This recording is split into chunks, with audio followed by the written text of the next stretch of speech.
From 8:51 p.m. to 9:51 p.m. last Wednesday night broke all the records, and literally the records have been set 10 days before. Ladies and gentlemen, that is the definition of a climate crisis. We're experiencing a climate crisis as we speak. But more than talking about that, it's a humanitarian crisis. And you only have to walk down this street, as I have many times, with our elected officials who care so deeply about the people who live here and throughout Queens and all the other affected communities, to know that people that we represent, who put their faith in us, are in pain right now. They're hurting. They look into our eyes and they ask us to help, and we will not abandon them. Every one of us here, our elected leaders, down from our president to our senators, our Congress members, our assembly members, our mayors, everyone, including our council members, we are here to help. And I am so grateful to President Biden for being so responsive. He called me immediately. He had our great FEMA administrator call me. He called again. What do you need?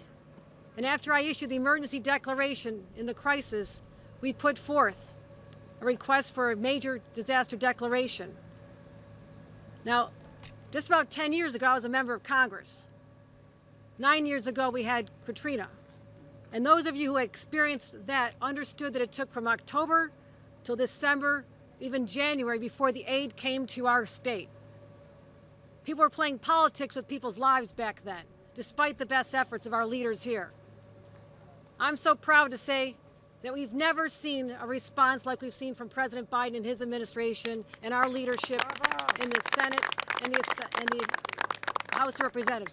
They acted so quickly, and as a result, we have deployed teams on the ground to get immediate assistance to people, but this is a short-term solution, getting them housing, getting them shelter, getting them rental assistance, getting them money to help clean up, getting them food on the table. And that's what President Biden has enabled us to do to help support those efforts. But my friends, we are in this for the long haul. This is not a situation that's going to go away, and the way I operate, I'm acting as if this same event could happen again in 10 more days. That's the preparedness that we need to have so this street, this alleyway, does not become a raging river, destroying the lives of people, their homes, and their futures. It's an emotional day for all of us to see this, but the chance to see these resilient people. And Junior right here, who's the mayor of the street. Junior, how are you, my friend? Junior's here. Junior's in the house. We are here to help you. And mark our words here today. The president and none of us believe that we just show up to take pictures and walk away. We are committed to you and the resiliency of this community and this neighborhood. I want to thank every one of you for having the strength. I don't know where you get it from, because this is one of the hardest hit streets and communities because of COVID as well. Our hospitals were overflowing with people from these neighborhoods just a year ago. So, my friends, we're not abandoning you. We're here for you, and we'll continue to be here when you need us. And with that, I'm going to give a quick introduction to our Senator Kirsten Gillibrand, who's been on the ground constantly, and I want to thank her for her leadership as well.